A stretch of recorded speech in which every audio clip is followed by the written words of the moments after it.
Are you ready to know what you don't know about social media? Well, then you're in the right place.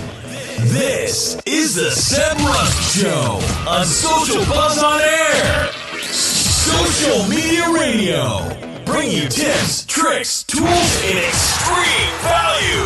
Broadcasting from our studio in Miami.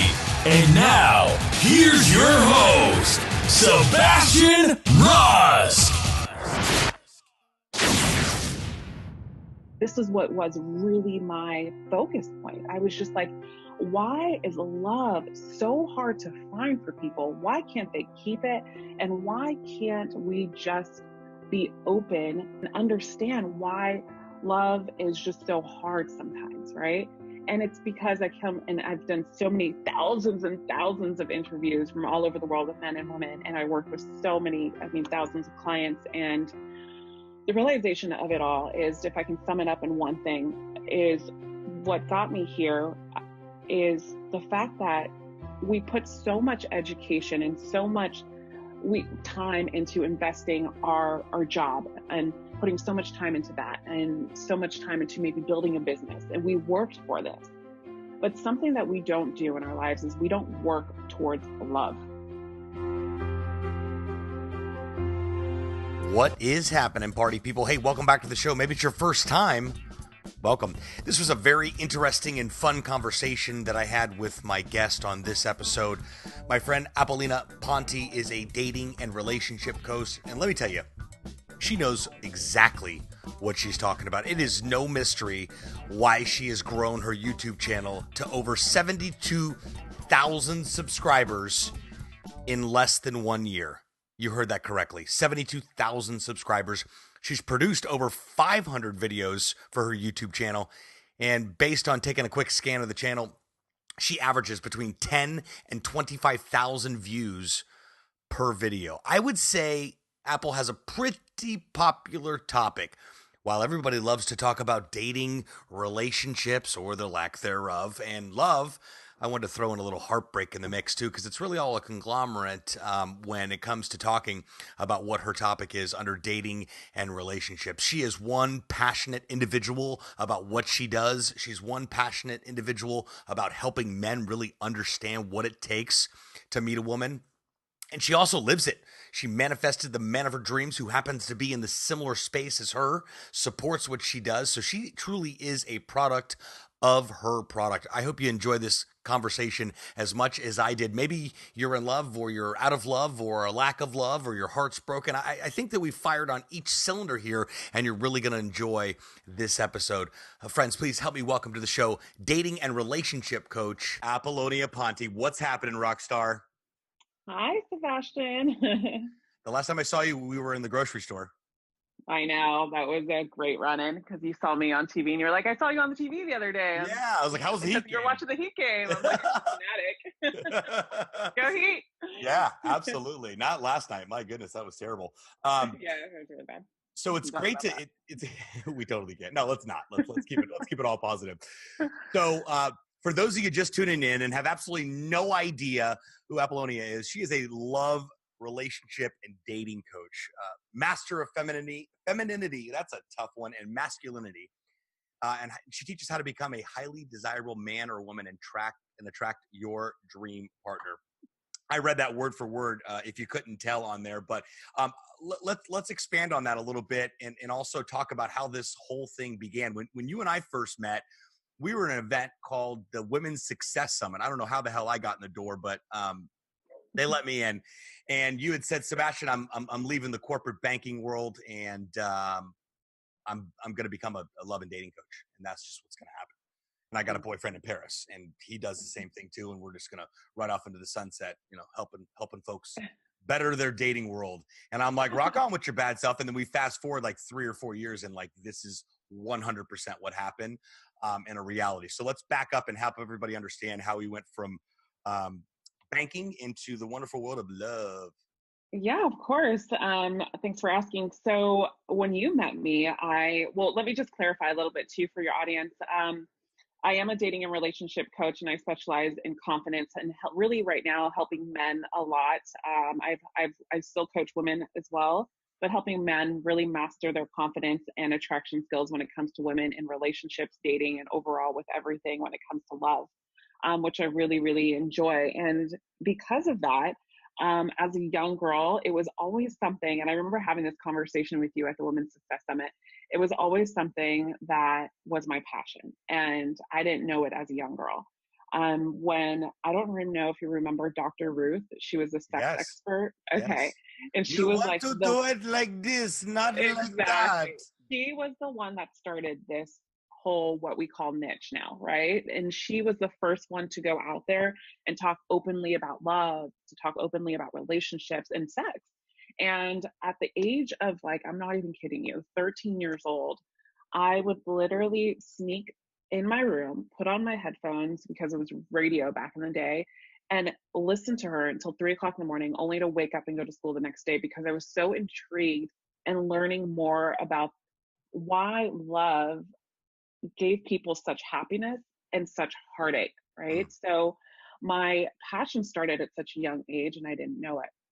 You know, we go to school and they're like, what do you want to be when you grow up? Things like that. And you get attached to income and a paycheck. And I went into banking and I excelled in what I did in banking. And I was a VP in private banking at the age of 29 years old, making well over 6 figures.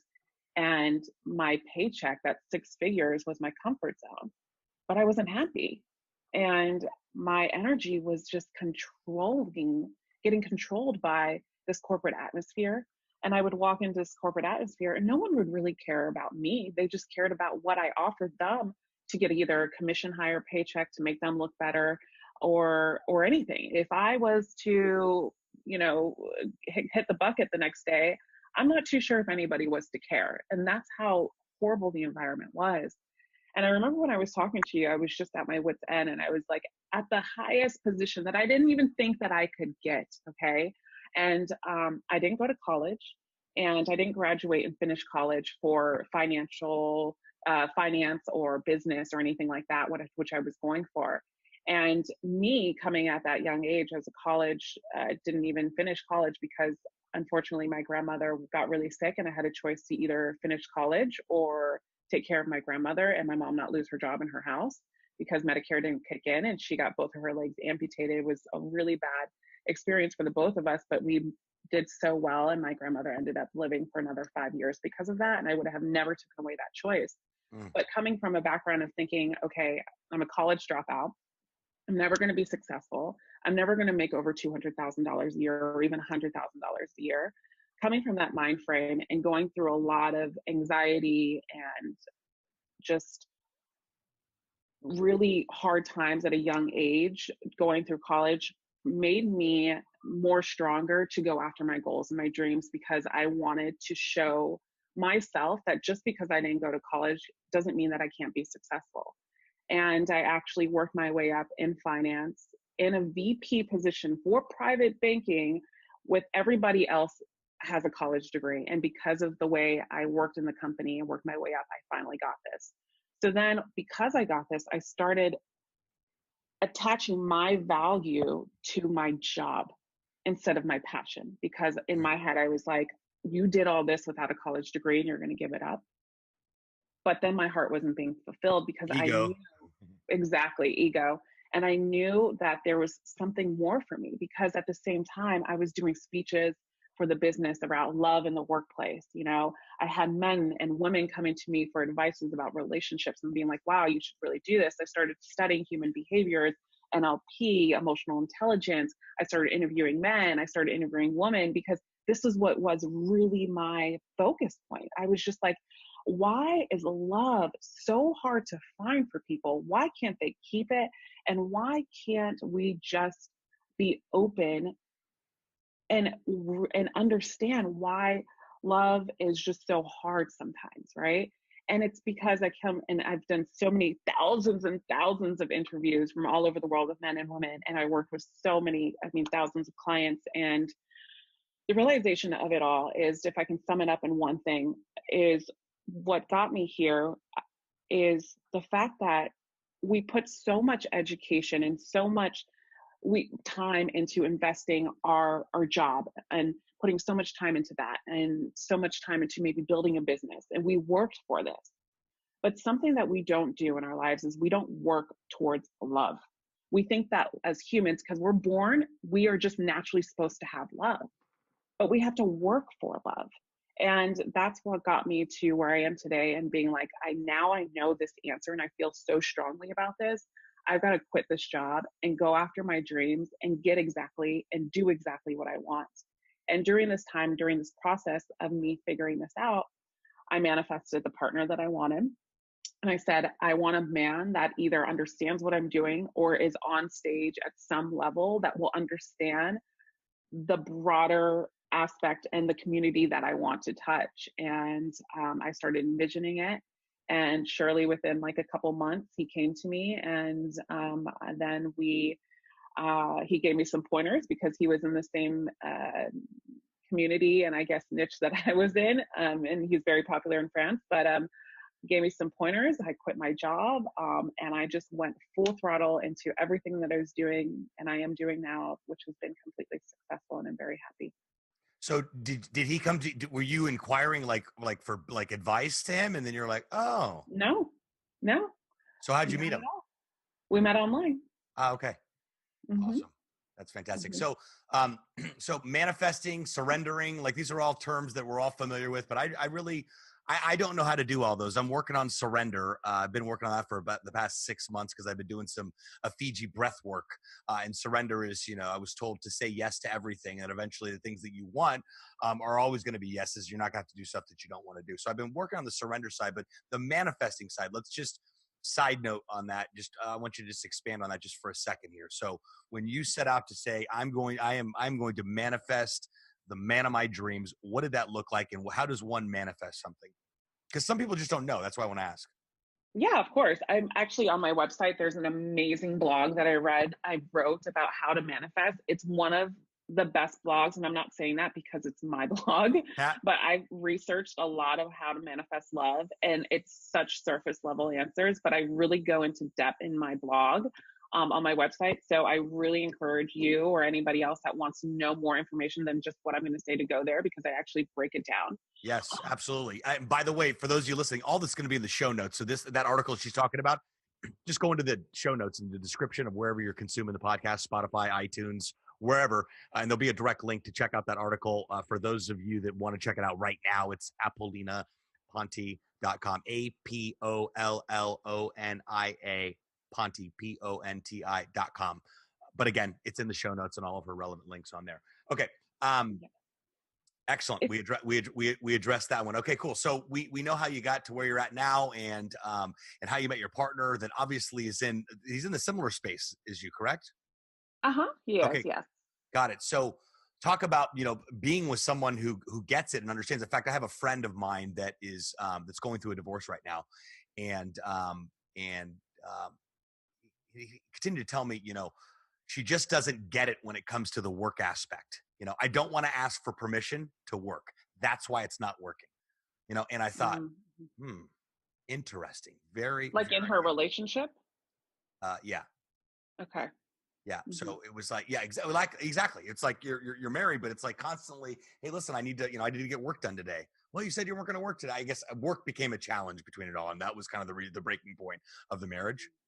And my point is that you've got to be aligned with people that understand and get it. Like my world is batshit crazy as an entrepreneur and a single dad. Could you imagine? And then me and my personality, right? So I'm a package deal. To say the least. So to align with someone who understands the roller coaster of the struggle and will be, to hang through thick or thin, and, be nice to a kid that's not theirs, and, be some sort of an authority. Like, that's a lot to ask. So there's been times, in fact, a few years back, you and I were chatting before the show about my last amazing heartbreak that I experienced a few years back. But I've been single ever since by choice, because I really wanted to do the work on me, and I wanted to make that commitment to myself to make sure that I am in fact fully in love with myself. That in the event I do meet somebody, great. And then again, if I don't, great. But it's hard to really align with like an entrepreneur's life. Have you had any experience with that, or had any coaching that you've given on, entrepreneurs, because it's a wild ride that most women don't want, because women want one thing. I mean, mainly, and that's stability. And that's not something that I can provide. Mm-hmm. Yeah, I mean, I've definitely encountered it myself, and I've seen it in some of my clients when I'm coaching in their relationships, and I've seen this so much, and I've heard it too. Obviously, being an entrepreneur myself. Here's the thing. I know you mentioned a couple things in what we're saying, but the first thing is like when you say that I'm a full package deal. And that was such a great point, because it isn't hard, right? We say that, okay, I'm a full package deal. I have my business that I have to dedicate this time to. I have a child, I have this, but who is going to want this? Because it's just too much and I can't devote my time to a relationship. That's not the truth, because what happens so much, and this is why communication is so important when dating or in relationships, but what happens so much is we set expectations. We set expectations on someone else, okay? We don't see the value that they're offering in our lives. Instead, we are just coming from a place of, I want Mm-hmm. this, I want his attention, I want this, I want this, I want this, instead of saying, wow, he's really going after his dreams and focusing on his career because this is what makes him happy. And he has a child that he's lovely to, and he's devoted to. And then he also makes this time for me. And I see this and I appreciate this. It's all in our ideal perception of who and how we see the person in front of us, right? So the way that we showcase this to someone else is by setting our values and our standards early on in the beginning of the relationship, and saying, let's just say it's you, Sebastian, and you're dating a woman and you're like, listen, I'm really enjoying spending time with you, and I see that we're going somewhere else in this relationship, and I say that we want to move forward, but understand that I have a business that I dedicate at least 80 hours to a week, and then I have a child too, and I'm going to make this work by fitting you in here and there, but understand that my time is limited. So because I'm following my passion, I'm following my dream, and I obviously want to make you a part of that as time goes on. And if she can clearly, and the way that you communicate this, and she can clearly understand this, then great. But a lot of times relationships fail when it comes to this because we're not setting the right expectation. And also too, we're seeking expectations of someone else to validate what we need from within, when that's something that we can supply with our friends or from ourselves. Right. Exactly. Yes. And to be honest, in my relationship, we're both entrepreneurs. And the way I look at him, my love language is quality time. Do I get quality time? Heck freaking no, I don't get a lot of quality time. But guess what? When I have that moment of, gosh, I just want to spend time with my boyfriend right now, and I look at him and I just see him helping so many people that are out there, that gives me more gratitude than being selfish and saying, I need more quality time. I love it. It's all in the mindset and perspective. And this comes from time, patience, communication in your relationship with your partner, and the understanding. Because I also think, like, how much value is this man bringing to my life? How much has he taught me? How much can I teach him? How much value are we bringing to other people's life? How are we impacting other people? That's why being on your purpose is so valuable to relationships and for men in general and women. Love that. I so love that. That is. I think it was Tony Robbins that said, if you show up to a relationship finding out what you can get from it, the relationship's already over and you've already failed. Amen. Exactly. But when you show up to find out how much you can give, and you nailed it. And I look in retrospect back, and I still kind of file through, things. And I definitely worked through that and spent a lot of time working on that last breakup and doing a lot of work on myself. So I'm grateful for it. But, I looked at, how did you show up in that relationship to produce the results that you got, which were pain and ending? Like, how did you show up there? So when I was evaluating and pointing fingers, I was doing it in front of the mirror, and not a lot of us can do that. It's a lot easier to blame someone else. It's a lot easier to, seek a relationship for that validation. That was exactly it. Exactly it. The validation of, wow, Sebastian, you are awesome. But guess what? I already know that, and I'm 100% convinced, and it's going to get even more awesome. Like, I'm convinced of that. So now my perspective is more of someone who shows up and agrees with me. Again, from a humble place, not ego driven, but by any means at all. Speaking of egos, let's talk about that for a second. Great acronym for ego is edging God out. I think that's it's just one of the best ones ever. And it's so true. But part of ego, and a lot of this I learned through some work that I've done is, wars are started, fights are started, relationships are ended, just complete toxicity and chaos happen from us just wanting to be right. So let's chat about ego and wanting to be right and how love, doesn't work into that equation. Yeah, I love that question. Thank you. Ego, here's the thing that I see so much where people get this wrong is we go on social media, we listen to YouTube videos, podcasts, like very, very public figures, and they're telling you motivational things about how you control your ego, how to overcome ego. Don't think this way because it's ego.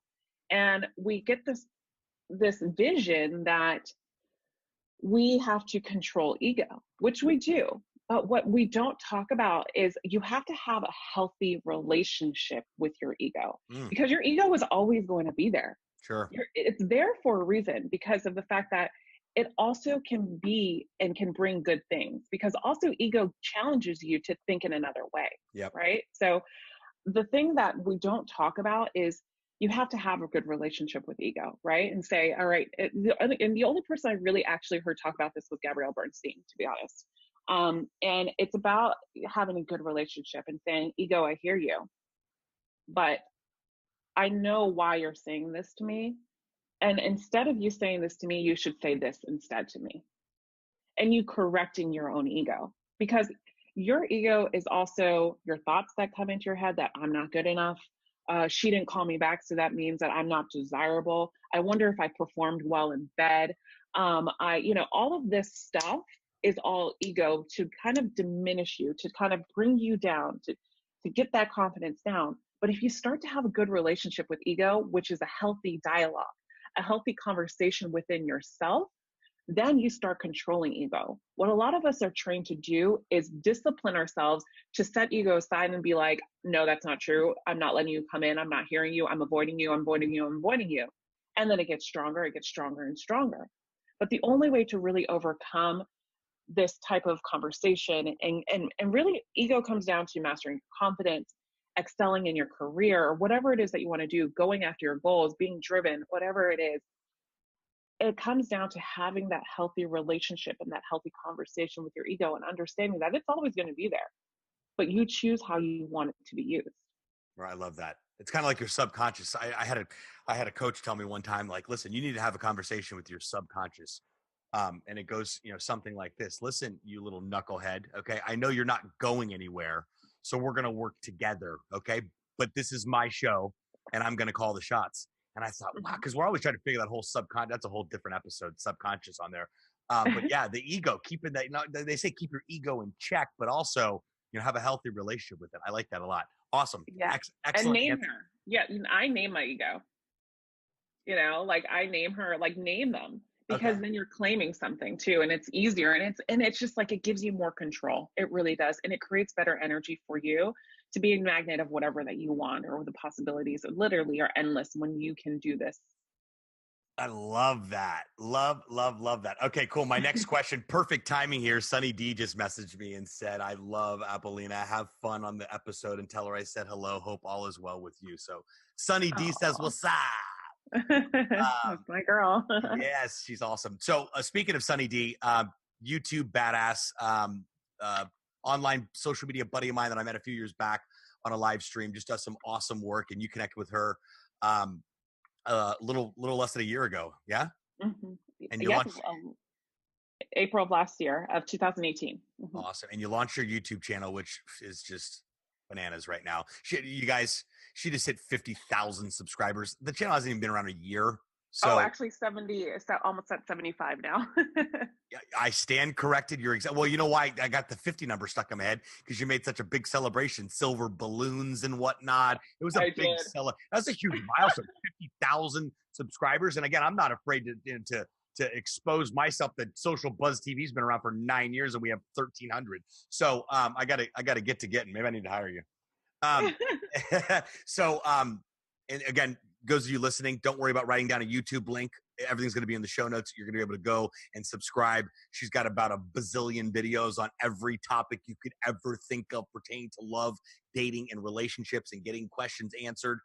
So make sure you check out our YouTube channel. It's amazing. Let's back up to April of last year. How did it all start? Yeah, so I was clicking on YouTube, clicking away and searching away. And I was like, I need to start a YouTube channel. I've been doing speeches, I'm doing all this stuff, but I want to impact the masses and I want to take my business internationally, like we talked about. And I said, I need to start doing YouTube. So I was like, I searched how to make channel art. And I saw Sunny Lenarduzzi. And as soon as I see her, I'm like, this girl, like, she has a great energy about her. She's really authentic. And then I started watching some more of her videos on how to grow your YouTube channel. And then she had this program.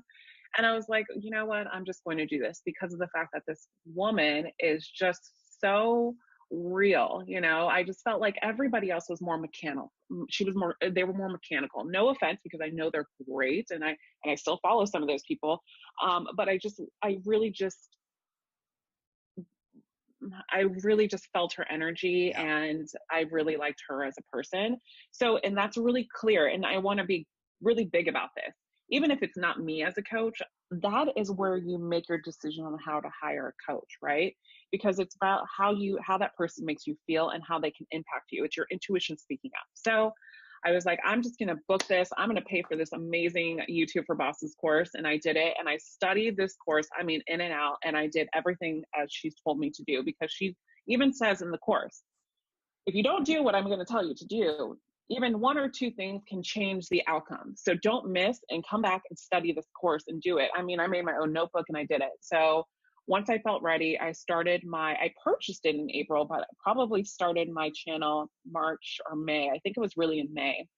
And since May of 2018, I have videos on there that were probably like 2 years ago. Don't get me wrong, if you look at my YouTube channel, but that was just like, I didn't put anything effort into it. I was just sending it to clients and I just posted on YouTube. It was nothing like trying to get an audience of subscribers.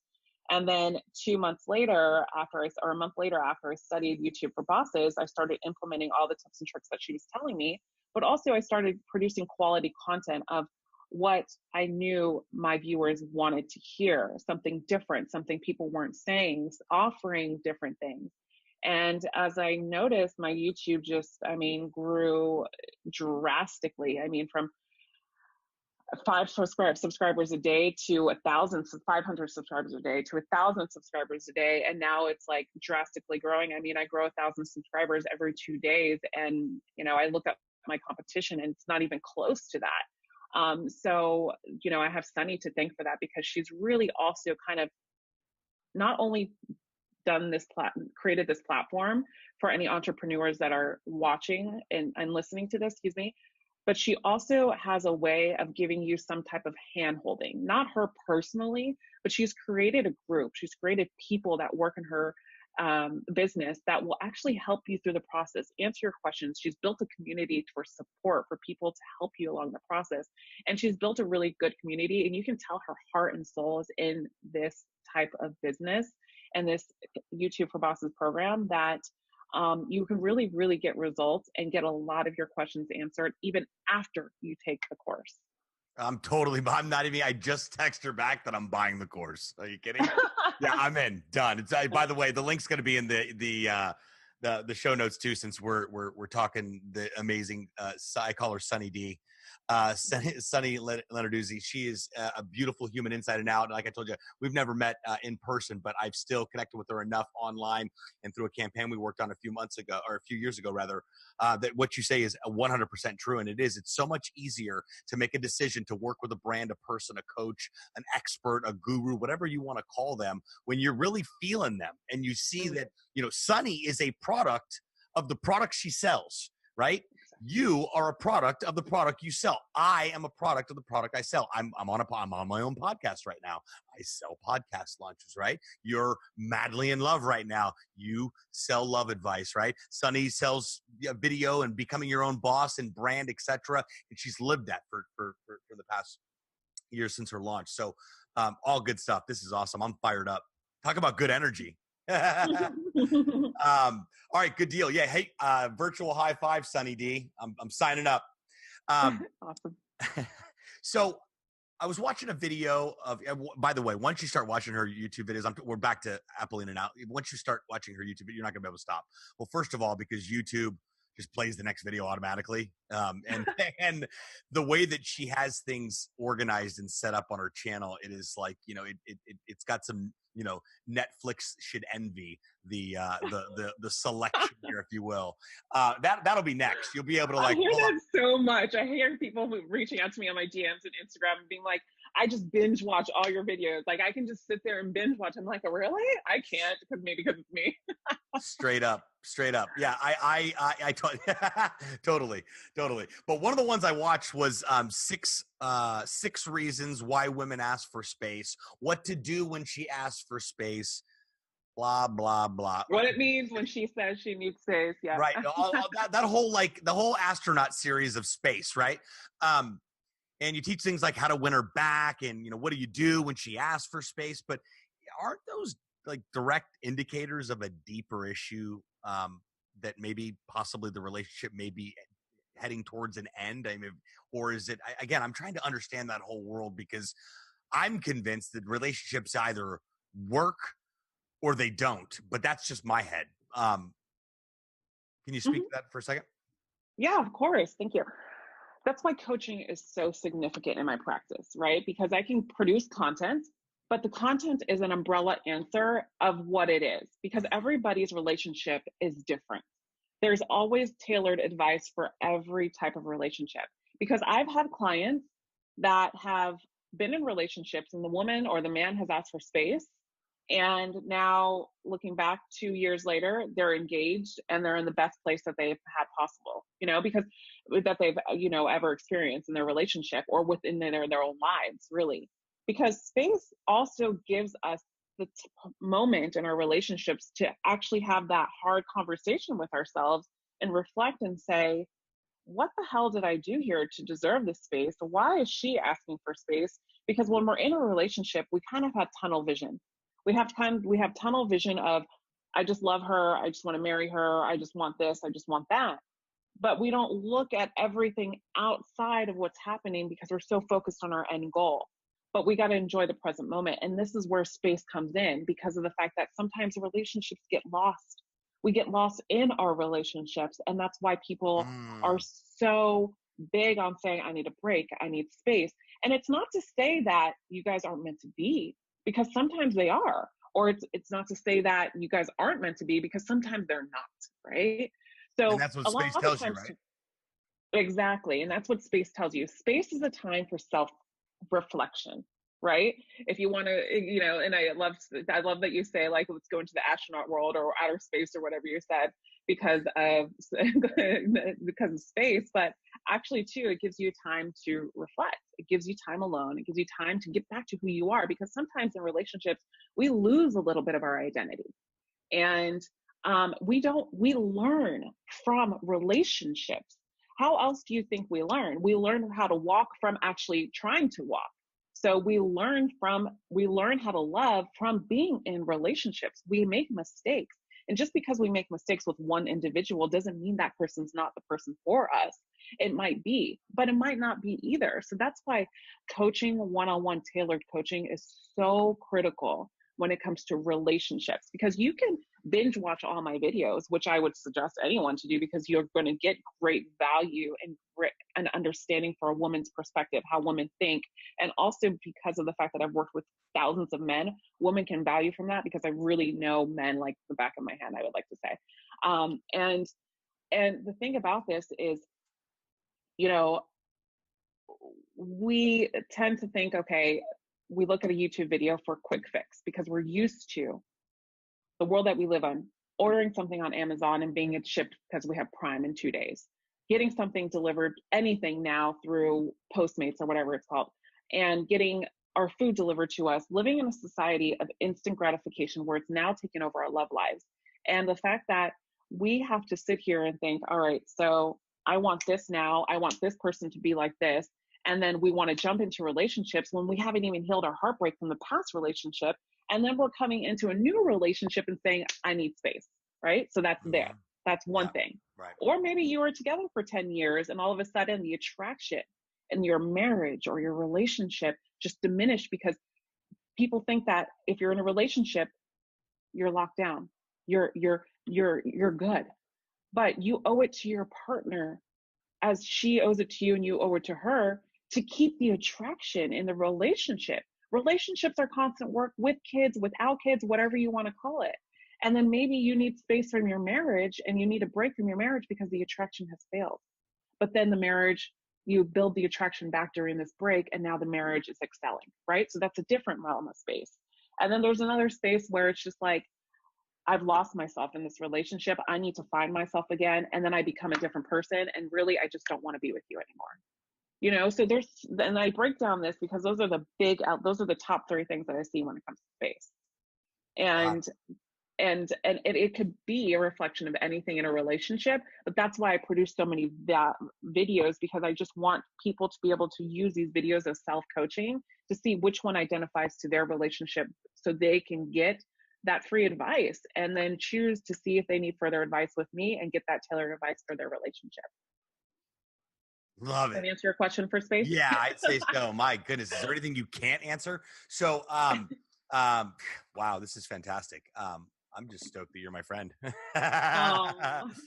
too. Thanks, so, and we went over these questions, but you know how these things go, like get over the conversation, goes. So, the next thing that popped into my mind because of a post I saw recently, high profile influencers, celebrities, cheated on his girlfriend and she put him on blast indirectly. Oh gosh, last week.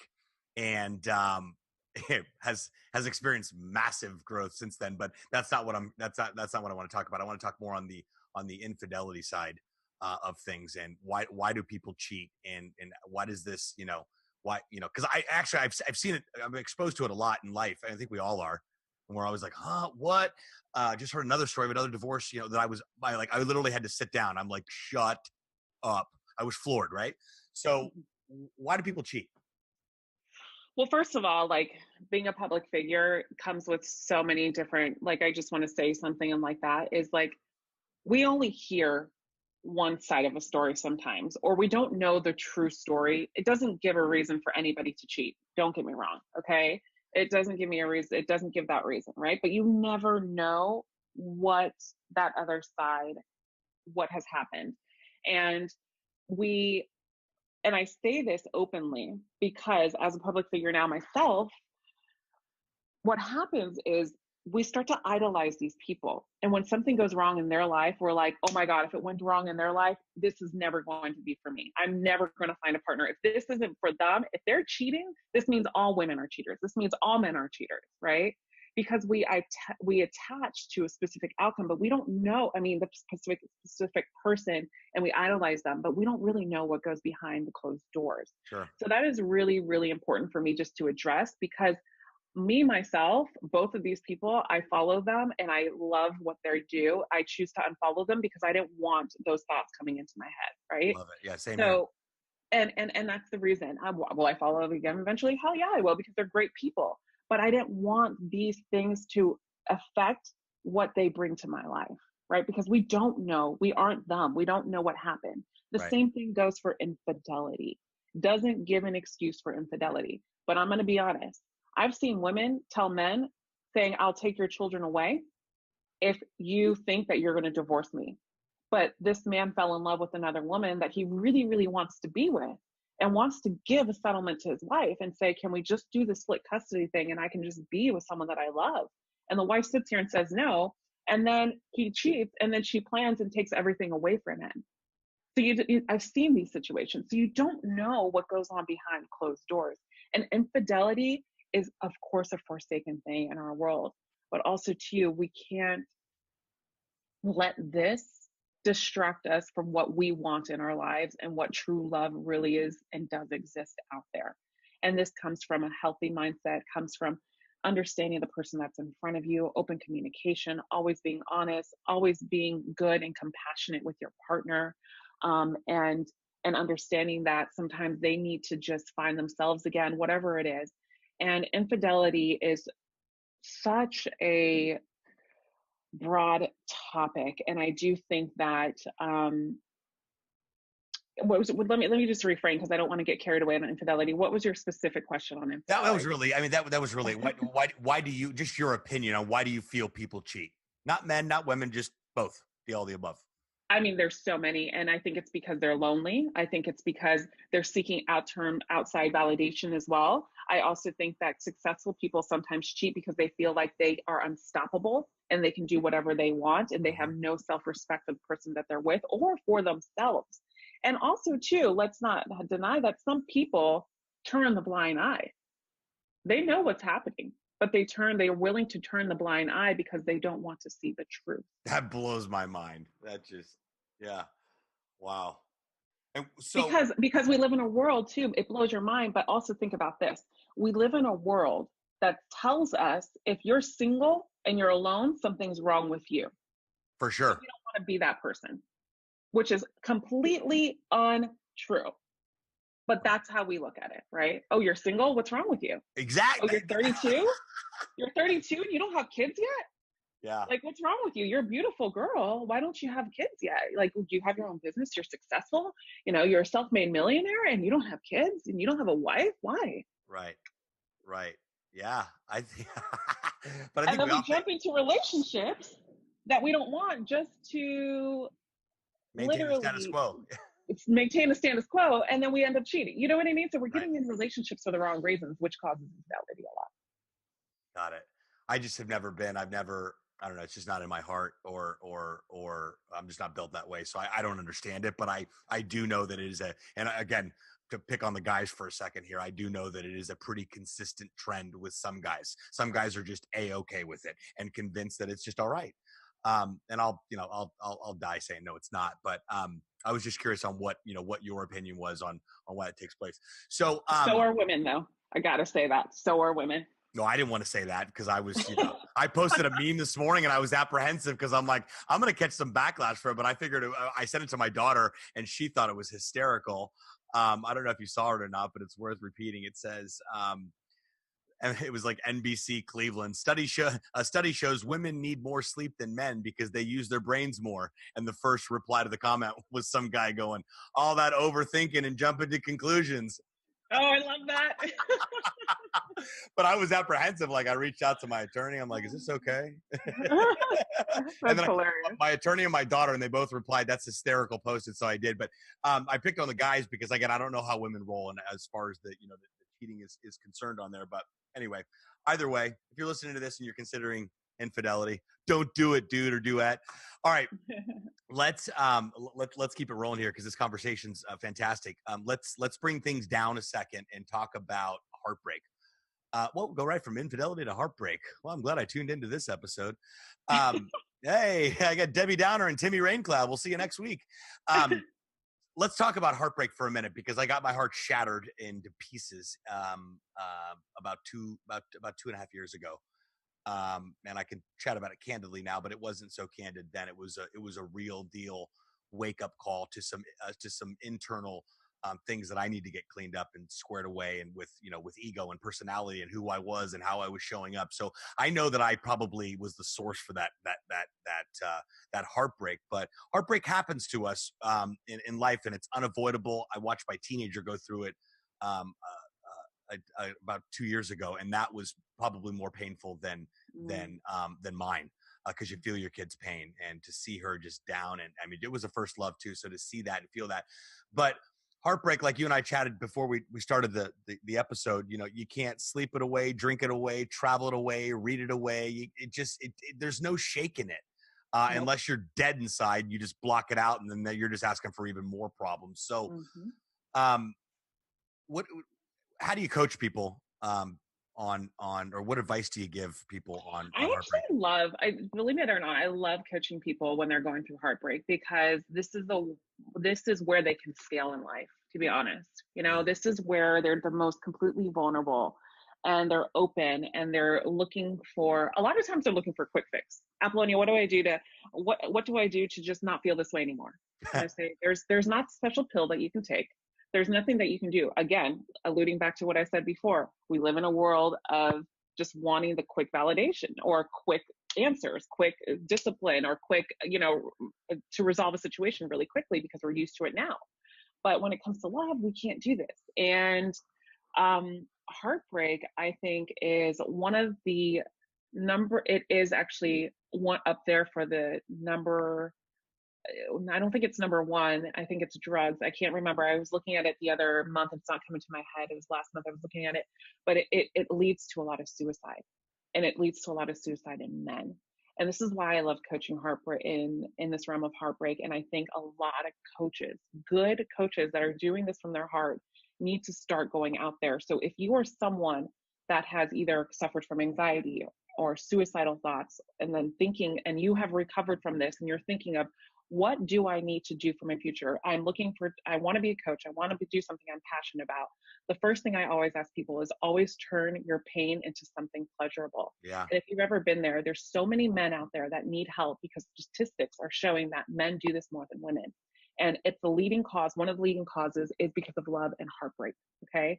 And I say this now because it's so valuable, because if there's anybody that is listening to your podcast and is thinking, I've been here before, you can help someone just because of where you've been before. And we're being relatable. And relationships like this do put this, and this leads me to this, is relationships do cause heartbreak, right? But it's so important when you are going through heartbreak to invest in someone or people around you, family, friends, that bring you up or that can help guide you to your next step, okay? Because heartbreak is something we have to go through. Heartbreak is something we have to feel. And I see it all the time in my relationships. One of them, in my quotes in my Instagram, I put a quote the other day. One of the most valuable things you can do for your future partner is clear your heart for the one who does not want you and open it up for the one that does. And this is sometimes what relationships do. Okay. And we have to sometimes, and even if it's the hardest thing, because I know I've been there, the hardest thing to see when you are in heartbreak and you are depressed and you are sitting in your room crying and can't get out of bed, don't want to eat, you have to think about, this is a lesson, because I know, even though you can't see it right now, there's someone out there that you had to go through this in order to get strong enough to handle that person that is meant for you. Oof. And the biggest thing too is you have to get out. Like, you have to push yourself to get out of your house. I remember before I met my partner, I went through a heartbreak that I've never experienced before in my life. And I was crying for 2 days, like hysterically. I couldn't stop. Only 2 days, huh? Well, this is why. And the second day I was like, I can't cry anymore. Crying, and I'm running to I'm driving to the gym because I'm like, I got to get this emotion out. Like, I know I'm teaching this and I got to get this out. And this was years ago when I was doing speeches and interviews. I want to do this and I got to get this out. I got to challenge myself. And I just put on my gym clothes. I cried in my car on the way to the gym. I get on the treadmill. I ran. I did not stop. And I even took a photo of this. I ran 5 miles within like 40 minutes. Wow. And after I did that, I got this is a healthy way of getting this emotion out. Yeah. I got all of that energy out on the treadmill, and I put on my headphones and I listened to some badass Beyonce to lift me up. And I felt like $1 million freaking bucks. And I was like, who the hell does he think he is to treat me this way? Hell no. Wow, I love it. That's what I should have done. I should have went to the gym. I didn't do that back then. I always suggest for my clients, like for men that are watching, and I'll talk some suggestions for women. So if they're going through heartbreak or whatever it is one of my suggestions for men is in women is to do kickboxing or boxing, one-on-one training with with a trainer, because this gets a lot of emotion out. If you can run, just run on that treadmill as much as you can. Put all of that emotion out on that treadmill or whatever you're doing in the gym. Also, too, don't sit there and watch love stories on Netflix. Yeah, don't watch The Notebook. The Notebook. Like, do some stuff. If you are not in a sunny environment, go skiing. Do something involving in nature. Involve yourself around people. Start listening to motivational videos on YouTube. Start seeking a coach that can help and to guide you. Start being around people that you love. Don't be around people that are going to question your relationship anymore. Just tell them and set the platform of saying, don't talk about my relationship anymore. Please don't ask me any more questions. I just need time to heal. And Right. being around and surround the people being surrounded around the people you love. Yeah, but hold on a second though. Hold on a second here. Let's back up, because Sure. that's all warm and fuzzy and cute and adorable, but that is the last thing that you want to do when you're heartbroken, right? So I can't even I don't even talk to the mailman, let alone call a friend. And I felt that, I felt trapped in this story, which I was for a long time. And I think I had a friend finally drop me on my head and go, stop it. We're done with this conversation. Excuse me. Let me back up. It was not a friend. I was kind of. It was my sister, who's also my roommate. And I'd be down here just like sucking my thumb first thing in the morning. I don't know what I'm gonna do. And she looked at me one morning before she went to work. I'm like, why can't you? I'm like, we have a good communication, like relationship. Like, you're my sister. I can't talk to you about this. You can't give me feedback. And she said, this conversation is over until you change the conversation. And I love you, but I love you enough to stop the conversation here, because you're just feeding it and you're fueling it. And I cannot see you in this. I can't see you in this space right now. It's just not who you are. And I can't change it. You're going to have to make the decision, but you and I are done with this conversation. And she walked out. And I thought, screw you and the horse you rode in on. I'm calling mom, And she didn't. She threw the hammer down, but I had a lot of enablers that didn't. And what happened was, I kept telling the story over and over and over and over and over again. And all that does is keep it fresh and real and raw and new in your life and where you're at. And when I stopped telling that story, the sky's clear, the sun came out, and I started to breathe a little bit more. But I also had, an awakening where, you get fed up, where you wake up, you did it 2 days in. I did it about a month and a half in. Well, we got back together for a couple of weeks. So I had to that added I had to restart the heartbreak as if it wasn't enough. But before that awakening, it was tough. I was, like I told you, I was in bed for a month, just like, what in the world happened? And I just, feeling sorry for myself, calling a friend or going to church or, praying. And at that point in time, I thought God forgot about me. There was no praying. And I couldn't understand it. All I wanted to do, I had one thing on my mind, and that was talking to her. And that was not an available option. So that's where the crazy began. But I went off on a little bit of a tangent there. But so I guess the point here is that you're encouraging all these positive things to take place. It's extremely difficult to do that. That's where you actually have to dig real deep and realize that this is a must. This isn't a should. This is for my best interest. If I want to turn the corner, if I want the pain to stop, if I want this to cease, if I want the lesson to show up, I must take action by calling friends who care, people that build me up, doing activities, going to the gym. Am I following you correct on that? Yeah, because you are your own competition. At the end of the day, you are your own competition. I just posted that. I was crying. I was crying on the way to the gym. Do you think I wanted to go? Hell freaking no, I didn't want to go. But I forced myself. And that's what I mean by you are your own competition. You forced yourself to go to church. You forced yourself to have time with your friends and things like that. But also too, you got to force yourself to have conversations with your friends and be like, make sure that I stop talking about this girl. I got to get over this girl. You can only do this yourself. Right. So, like I said, we look for other things to supply us, but we've got to understand that we are strong.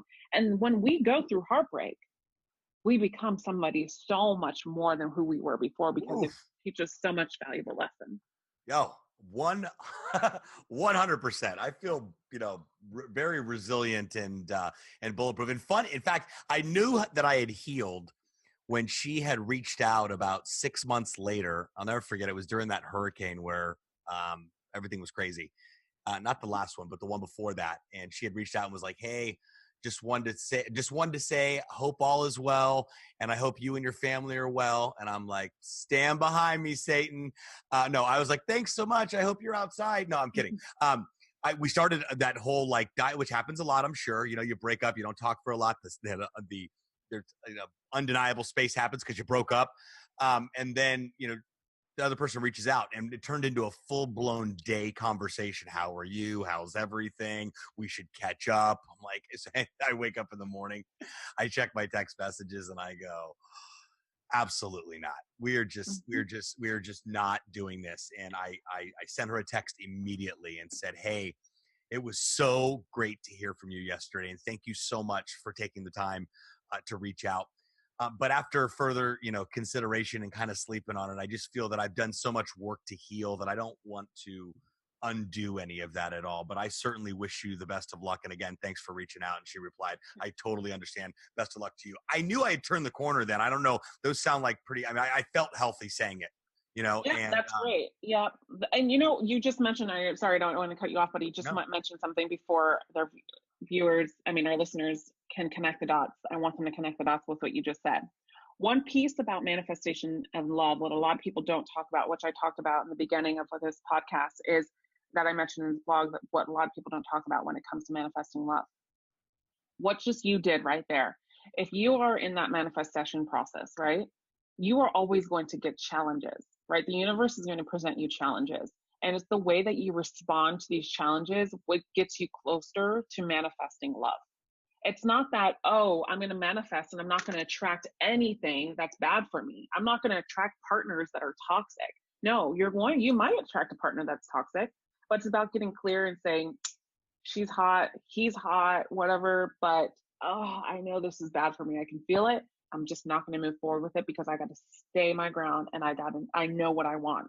And when you start doing that, this is when the universe starts working for you when it comes to manifestation. Got it. I love it.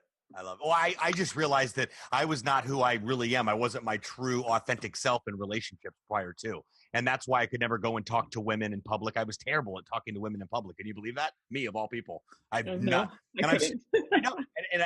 still am apprehensive, but I've thrown myself into it. I just throw myself right into it. I'm at Publix and her shopping cart looks single. I'm telling her, hey, listen, if you're eating that kind of bacon, I'm not coming over for breakfast. I just throw myself right out there. And in Miami, you get your hand and head slammed in the door more times than none. And most women think you're just absolutely batshit crazy. But I throw myself into it and I start conversations. And with my line of work, speaking and being on stage and in the public eye a lot, it's a little bit easier to talk to women because they come talk to you. Which leads me into our last top question, because we're almost out of time, that I want to talk about, which is business and dating, how to decipher the two on here. But I guess I was trying to figure out how to frame that, the actual question. And we talked a little bit about it beforehand. But as I become more familiar with speaking to women in public, I have a very tough, this leads perfect intro into this last question. I have a very challenging time deciding, and I'm using myself as an example because it's a good example based on the final question we're talking about here. And that is, I'm at a networking event, or I connected with an individual on Facebook of the opposite sex, male, female, what, it doesn't matter. Is the conversation's going really, really well? Is this a business-driven conversation? Or does this person like me? So where do you decipher those two things? Because of course, I never want to assume one or the other. I always assume, actually I do assume one thing, and that is I'm connected with this individual. We're speaking about specific business things, but also life things too. But I'm still connected with this person because we're probably gonna have a business conversation. How does one really navigate through that? Because I get asked a lot too, because women want to be taken seriously at networking events. They don't want to be hit on. This is not a club. This is a professional environment. So let's wrap things up by shedding some light on that area. Yeah. So first of all, networking events, you're not going to hit on the woman. You're going to really just kind of have a conversation with her and just really go for what you came for, right? Networking. And then if you guys exchange conversations, then in social media or emails or through text message, then great. Then of course, you're going to engage in what it is that the both of you were talking about, the networking event, probably business. And you're going to start to continue to engage in business things, business activities, and maybe see each other face to face. And there's two things that you can do here. But before you do these two things, you definitely want to investigate. You want to investigate if she's married. You want to see if there's a wedding ring. You want to investigate if she has a boyfriend on her Instagram or talks about it or whatever that is, because then you'll know early on, okay, she's just here for business. She's married. This is just that. But also too, start this is where, a lot of men are like, oh, I don't want to get friend zone. I don't want to be a friend. But this is the type of environment is where you can use the friendship card, right? So things start to change when a woman starts to ask you personal questions, or if you start to ask her personal questions and she starts to answer and then ask you more personal questions.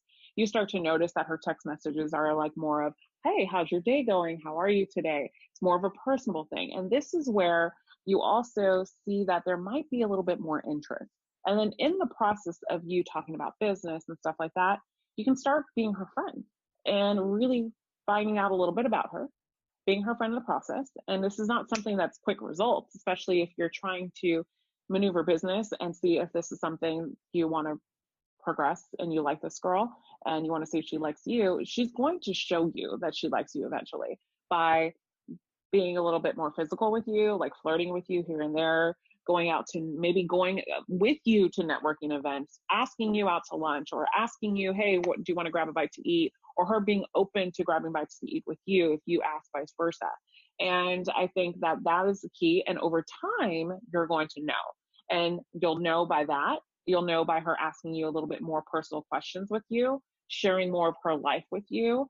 And then also too, like developing this friendship is where you can also win a little bit more. So not only are you winning because maybe if you develop a friendship, guys can do more business ventures together, but also you guys are spending more time together in this friendship that you can really see and showcase yourself as an individual and say, listen, I'm a catch. Like, look at who I am. I'm this guy here and I'm a catch and you're single.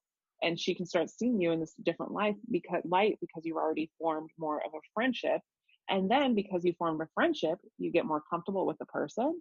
And then it starts to allude into something different if the both of you have a mutual liking for each other. So it's a long play. Yep. No quick play. Right. Definitely not. And I actually made a video on my YouTube channel about dating in the workplace. And I talk about this too, and dating in the workplace, because this is something you have to be so careful about, especially in the workplace. But let's be honest, a lot of people find love in the workplace. Yeah, we spend more time there than we do at home. Exactly. So we're out of time. This has been just an awesome conversation. You got to come back again because you have just a plethora of things to discuss and talk about that I know that a lot of single people out there or people that may be in shitty relationships want to hear about. Two last things. Number one, does ignoring women work? And then I have one last question that's completely off topic. So does ignoring women work? Okay, we got to do the next podcast has to be specifically just about how men can master their attraction skills, because this is my niche 100%. But okay, it does work. All the women are going to kill me and say no, it doesn't. But listen, women, we got to be honest. It sometimes does. But here's the thing. And this comes with a price tag. No, I don't mean money.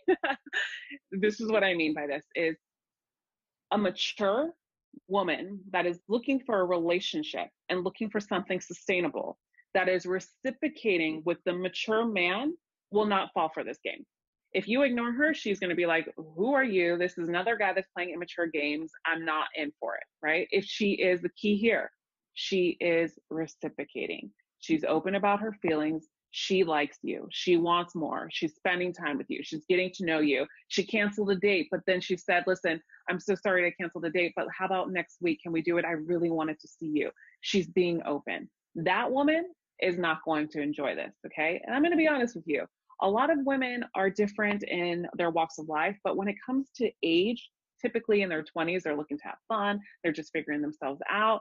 They like a man that's not too available, things like that. If you have a woman that is not too sure about you and you came off probably a little bit overly eager in the beginning, taking a couple steps back and letting her come to you, letting her burn her curiosity levels about you will increase attraction for the short term. But also you have to get to know this woman. So I do think, like, as far as this is a big, broad question, but as far as relationships to go, if you ask for a break or if you ask for space, giving her that break and giving her that space that she's asked for will help you and will help the relationship and does increase attraction. So, quote unquote, ignoring a woman does work, but it does not work on some cases and some women. And I hope I can clarify that really quickly with that. Short answer. It's always an ongoing conversation because every girl says, absolutely not, I don't play those games, which it's true to a certain extent. I date casually now, just kind of, getting back in the race a little bit. And, initial conversations, coffee, nothing crazy. Coffee or church, that's really what I ask, or sunrises. That's really what I say. Like, hey, let's get together. Cool. What are you doing on Sunday morning about 6:50 a.m.? We'll catch the sunrise, drink a coffee, and get to know each other. I mean, they are mind boggled when I say that. Like, really? I'm like, yeah, like good, clean fun. Anyway, but yeah, I think the whole fact of being able that happened to me. I actually was talking with someone for a couple of weeks, and I probably should have known she was in the middle of a divorce and lived in Cutler Bay if that wasn't reason enough.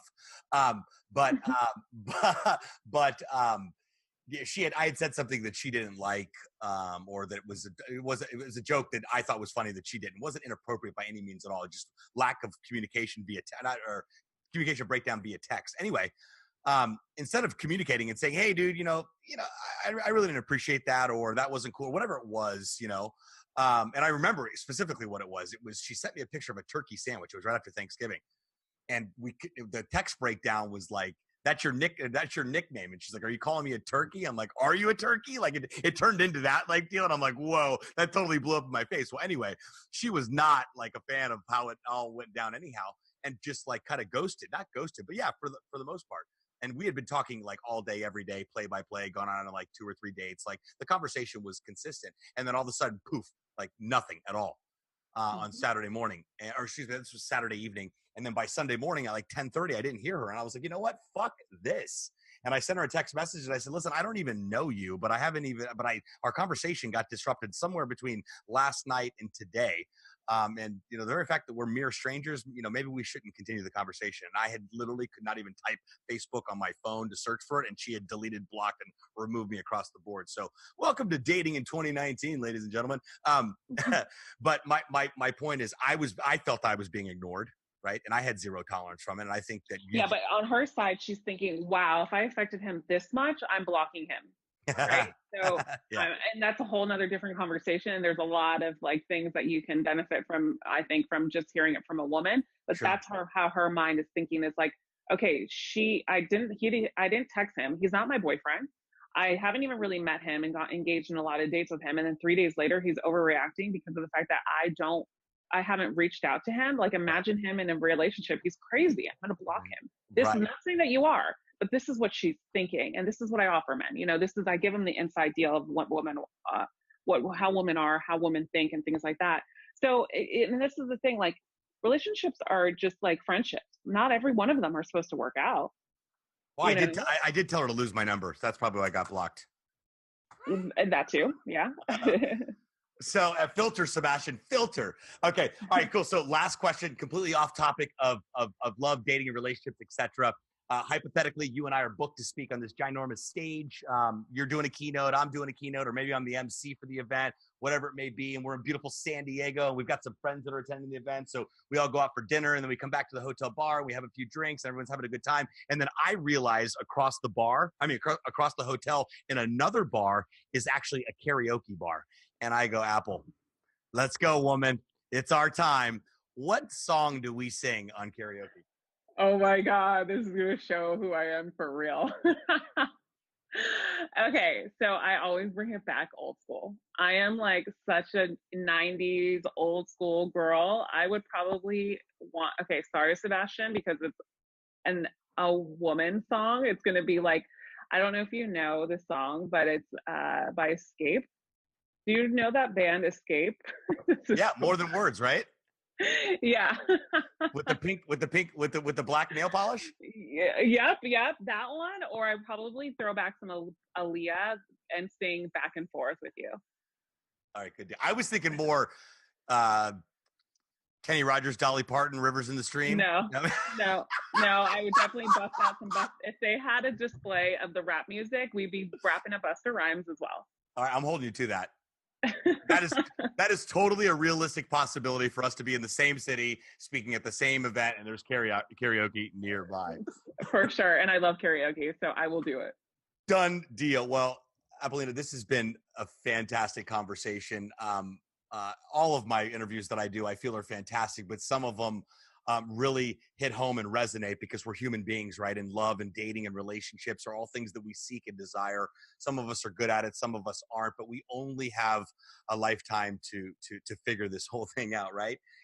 But I just wanted to publicly commend you on your success that you've had, and just under a year with your YouTube channel. It's just amazing that if you just go in and you do the work, you get the results. But more importantly, you are doing real work. You're doing shit that matters. You're doing things that forever alter the path of a human being's love life, dating, relationships. You're probably saving marriages and relationships and heartaches and suicide. My gosh, that's a huge, I just lost my personal trainer 6 months ago to that. Nobody really knows if it was because of a girl, but he moved to North Carolina for a girl, like overnight. And the next thing you know, he posted on Instagram, "I'm out of here, guys." So that's a huge issue. So I just wanted to commend you on the work that you're doing. You are literally doing things that matter and that impact. So I want to congratulate you on that. It's my privilege and pleasure to be associated with you and to call you a friend. And I believe that your best days are right in front of you. If you've done this in less than a year, my goodness, I hate to see what the 5-year plan looks like. Thank you so much, Sebastian. I'm so happy to have you as a friend as well. Thank you. It's my pleasure. Listeners, all of the information that we've talked about is available in the show notes. You can go to her website as well, too, ApolloniaPonti.com. That's a long one. Yes, I'll spell it out real quick. But again, it's in the show notes. It's APOLLONIA Ponti, PONTI.com. Her blog, you could hire her for coaching sessions. You can buy her courses. I recommend all of the above, because this woman is not slowing down. She knows her stuff. She realized at an early age that she had a gift, a God-given internal gift that she was going to develop and get out and change and impact the world. And she's doing just that. Apple, it's always a pleasure to chat with you and see. I want you to come back soon again, will you? I will, definitely. Thanks for having me. It's been my pleasure. I'll talk to you soon. Well, friends, just like that, another episode of the Seb Rusk Show is a wrap. I really hope you enjoyed listening to it as much as I enjoyed recording it. Apollonia is an absolute rock star. Make sure you check out the show notes. Make sure you're connected with her, following her. Men, if you're looking to figure out this whole dating game and you haven't figured it out thus yet, i.e. you're single, you need to hit Apollonia up. She can get you all situated and right back on the right track to meet the woman of your dreams. Of course, if that's exactly what you want. I'm Seb Rusk, signing off from our studio here in beautiful Miami, Florida. We'll talk to you next time.